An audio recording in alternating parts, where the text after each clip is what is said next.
Thank you, sir.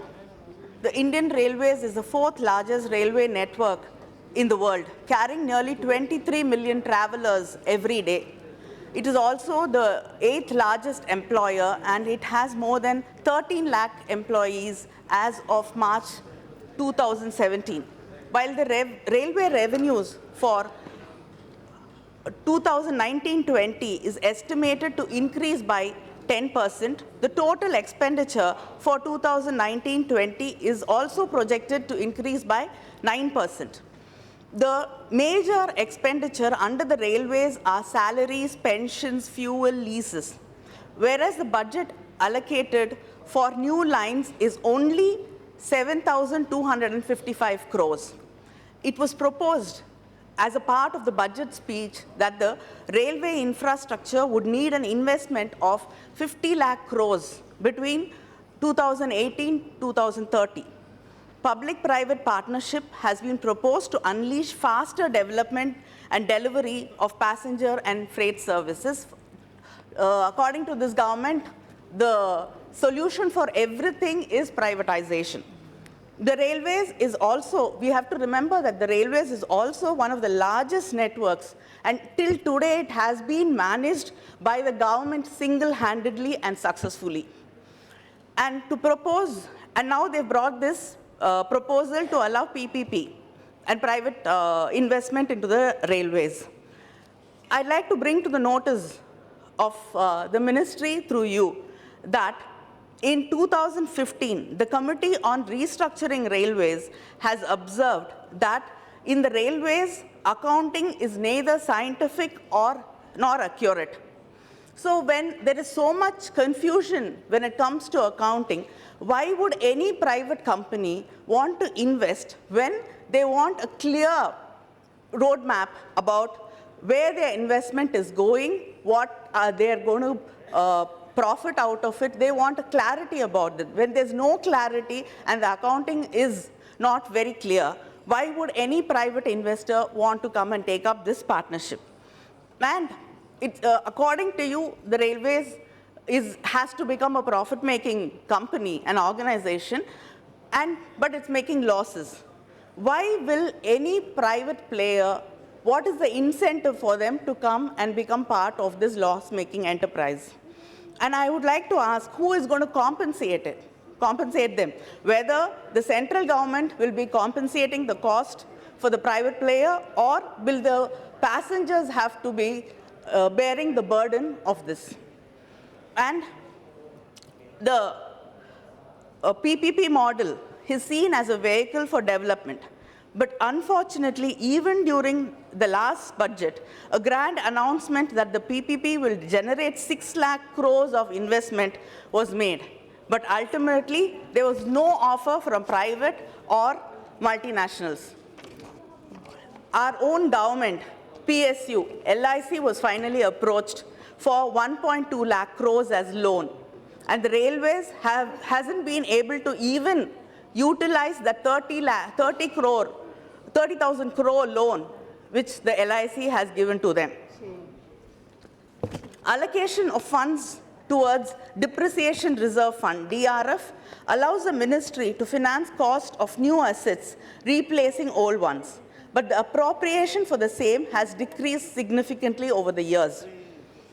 Further, railway contribution towards the new safety fund known as National Railway Safety Fund, Rashtriya Rail Sanraksha Kosh, was entirely taken from the DRF fund, therefore disallowing the replacement of and repair of the depreciating assets, which would only lead to compromise in the quality of performance of the assets. And I don't know whether in this house we can quote the economic survey anymore, but still I would like, no, because the government has distanced itself clearly from the economic survey, but still, I would like to quote it. The economic survey has observed that there has been an increase in fire accidents. So this being the case, I think we have to really look at replacing depreciating assets, and we cannot take it very lightly. And one more thing I'd like to slightly digress from what I was trying to say. The name of this scheme, Rashtriya Rail San Raksha Kosh. I had to do a lot of homework to understand what this means. This government has taken up that every scheme, every program will be only named in Hindi. I'd like to ask you, how will a villager, even in my own district, Thoothukudi, understand what this is? I've seen both signboards in Thoothukudi saying Pradhan Mantri Sadak Yojana. I don't understand what is it. And there's no translation in English or in the regional language. And this has been your attitude towards everything. And it also includes the railway boards. You have to understand, when you are there to serve the people, you have to make sure that the schemes or the name boards, everything is easy for the people to understand and decipher what it is about. So it is very important that the names, signboards, and station details are in regional languages, understandable to the people from the state. And this government has decided to combine the budgets and do away with the rail budget. We all know people were always eagerly waiting for the rail budget as much as the budget, to understand what their state is getting, what is coming to their district, what trains are available to them, and what are the extensions and what are the new projects. But all that has been done away with. Now the common man and woman is struggling to understand and find out details about what new announcements and projects which are coming. And in Tamil, we have a proverb, "Pon vaikira edathila poo vaikanum." I think the minister understands it. When you cannot afford to keep gold, then you can keep a flower in its place. I think this government has taken it literally, and especially when it comes to the Southern Railways. The Southern Railway projected its demand under various plan heads, seeking an allocation of rupees 5,312 crores. Unfortunately, only 4,020 crores was granted, which shows that there is a wide gap of over 1,291 crores, which will totally disrupt the execution of the projects.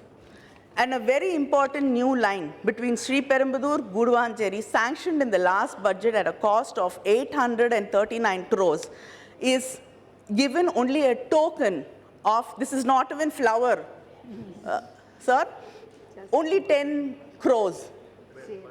Where is 839 crores and where is 10 crores, and how can you even start a project with this?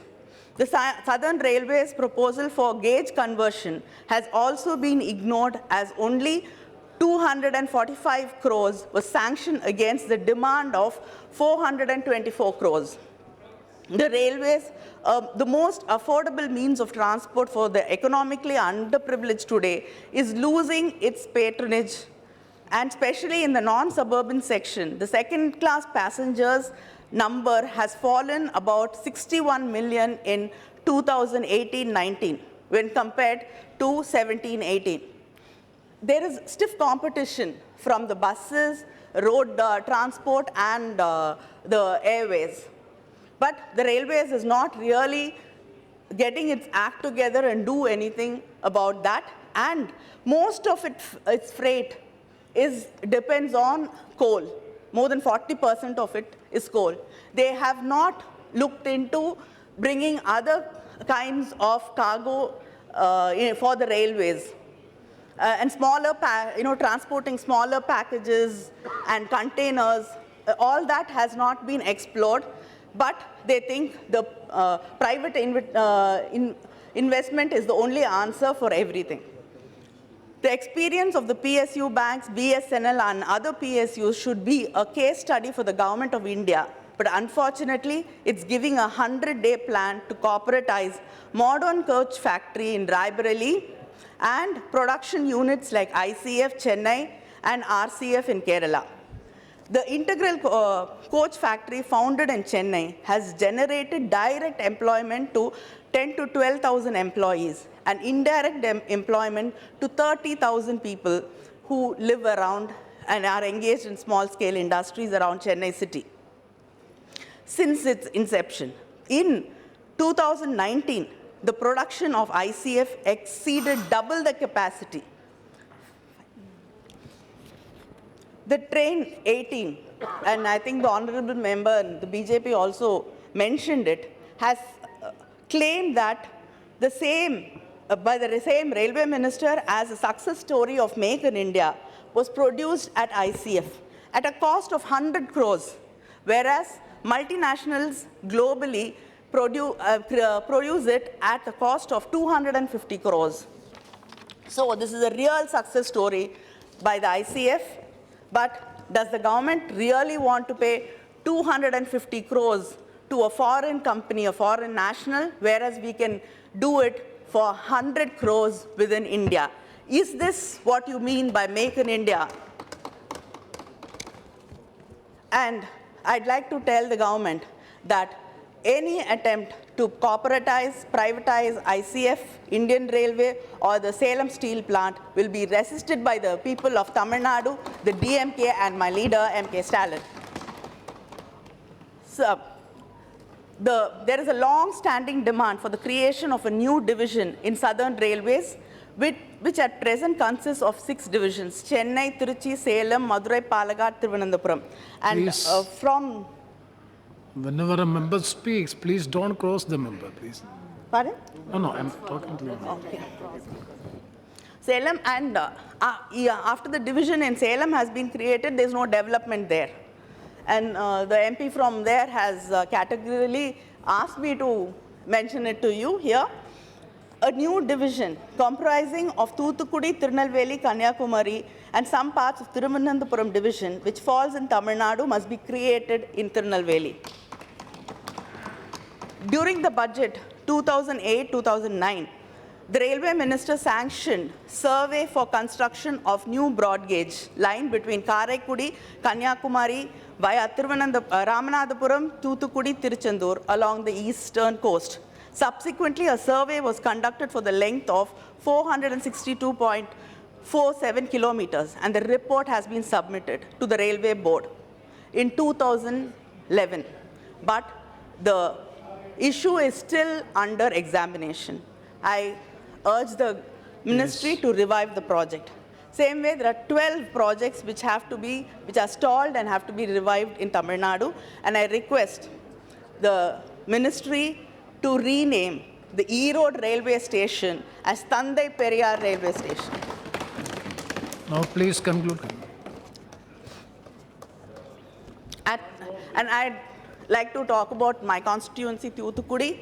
At present, there is only one express running between state capital Chennai to Thoothukudi. Introducing a new daily express train between Chennai, Thoothukudi via Tanjavur, Kumbakonam, Mayiladuthurai will ease passenger traffic in this route. Extension of the intercity weekly Madurai, Mumbai, Lokmanya Tilak Terminus Express till Thoothukudi, and also intercity Palaruvi Express, which currently runs between Palakkad, Tirunelveli to Thoothukudi, will help the people. And when we talk about apprenticeship, the Union Minister for Finance, while delivering budget speech on July 5th, 2019, mentioned about giving importance to schemes like National Apprentice Promotion Scheme. Currently, around 25,000 young people who completed this course, apprenticeship course, have not been provided with employment, and sadly, they join the more than crores of young people who are unemployed in this country, waiting for the Achye Din to come. Yes. So, accessible railway stations. 2016, this government had announced stations that will be made accessible to all. Halfway into 19, there are neither ramps at all junctures or battery cars to approach coaches that are reserved for the differently abled.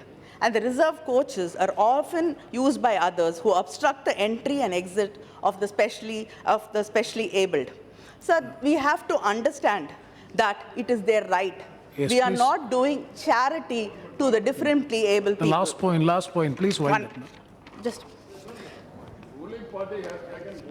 No. They have ample time. They have ample time. Sir, they always have ample time. I think it is Yeah. we who are being suppressed, and at least you should understand that. Please conclude. Sir, and one thing, it's not important whether the railways are modernized.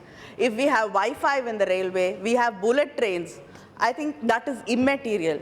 What every member here, I'm not blaming anybody, but every member here has to be ashamed of is that railway still employs manual scavengers.